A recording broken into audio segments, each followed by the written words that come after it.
Hey there, everyone. This is a live stream that I kind of hinted at coming earlier today when we did our daily discussion. I just really wanted to record this video to hopefully help you understand that 2020 is not 2008. I'm seeing far too many discussions about how this 2020 mirrors or is similar to 2008. And while I understand how it logically makes sense, it's not the same. And really why it has me concerned is I think too many people they're following this logic. Okay, 2020 is like 2008. We know how 2008 ended. So if I can take advantage of the same things in 2020, life will be good. And I guess the logic makes sense, but I'm here to tell you again, as the heading is, 2020 and 2008 are not the same. I have just a few notes here. I'd love to hear from you. If you invested or lived through the 2008 crash, let's help people see that they're not the same.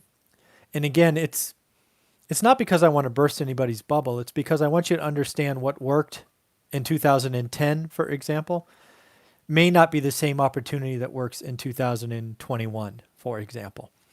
So first and foremost, what was 2008 really all about? Well, it was really about bad loans. It was about people, industries, banks, whatever you want to call it, giving loans to people that they knew couldn't pay. And then there was an entire leveraged system on top of that that encouraged bad behavior and took it to a level of almost unprecedented amounts. What do we have in 2020? Well, not really the same thing, not even close. What we have in 2020 is a health crisis. The world is making a decision to suffer short-term economic pain, collapse, to save tens of, if not hundreds of, thousands, if not millions of lives. That's what we have today. It's not built on quicksand of bad loans. It's the choice for life, and that's really what we are at today. So far, in 2008, what happened next is these bad loans blew up. Those bad loans impacted Wall Street, financial institutions, caused Lehman Brothers to go out of business, Bear Stearns, for example. But what transpired for 2 years after that was a negative feedback loop. Financial institutions took back inventory, threw it on the market, lowered prices.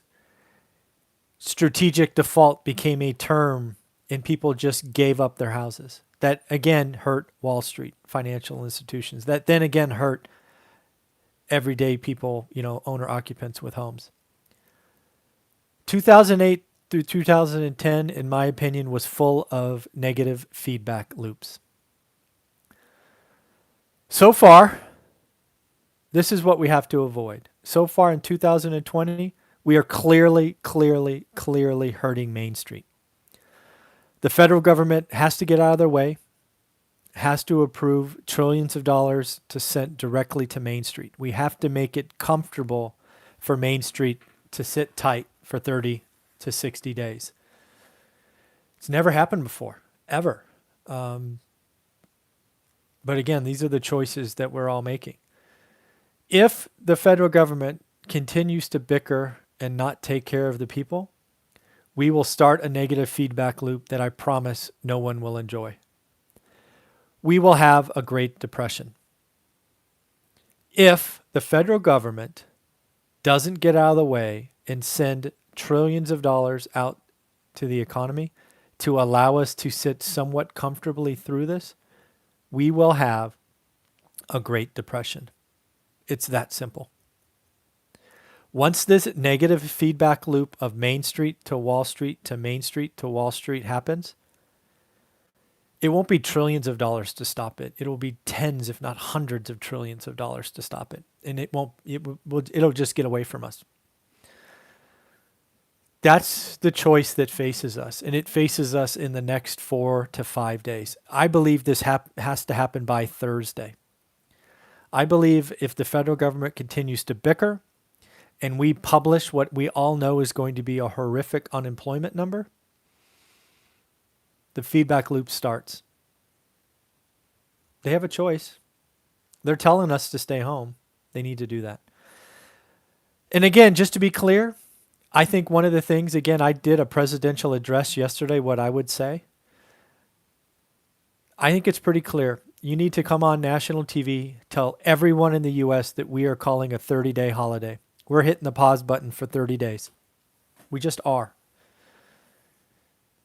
And we're going to ground every airplane except if you're flying cargo or emergencies.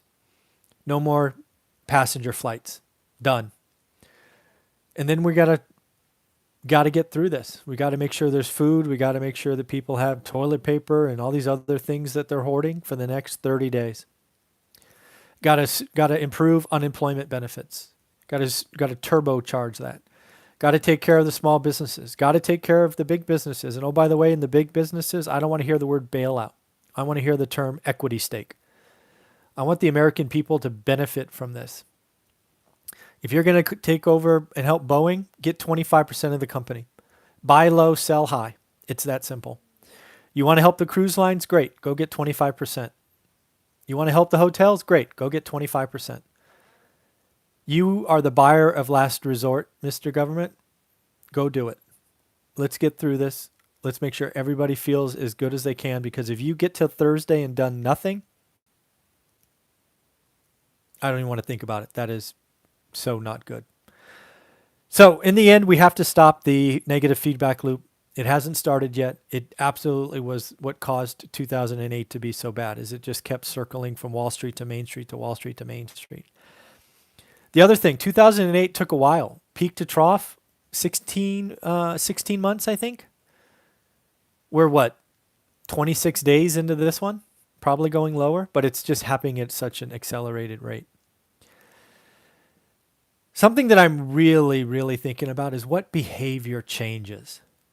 And this is where I want to hear from you. What behavior is going to change after 2020? Let's assume something. Let's assume the government does what they're supposed to do and take care of all the citizens. Let's assume we're out of this in 45 to 60 days. We've got a vaccine or treatment or whatever it is. And we're limping back, right? We're coming out of this trough, which is certainly going to be a 30% hit to GDP. What behavior changes? In 2008, we damaged the owner-occupant market.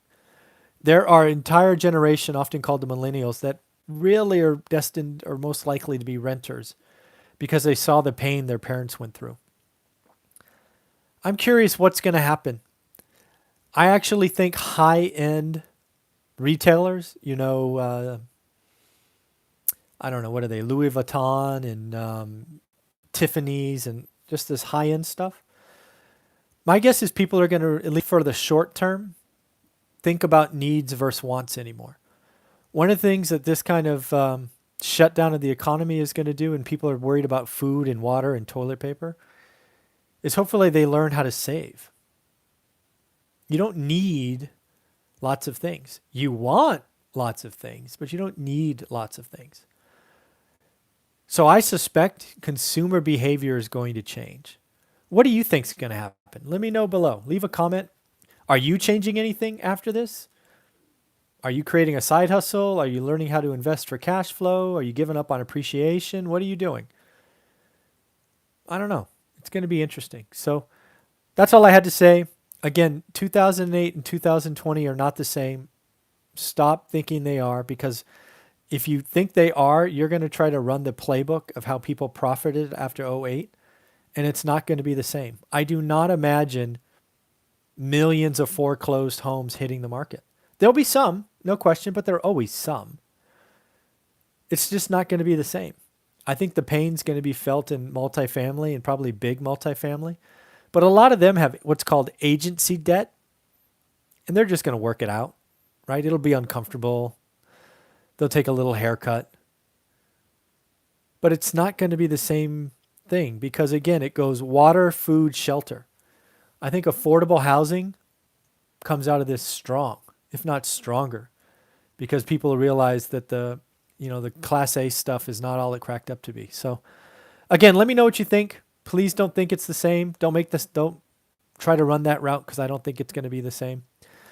All right, everybody, I am going to go work out. I'm going to work out in my garage. Thanks. Bye.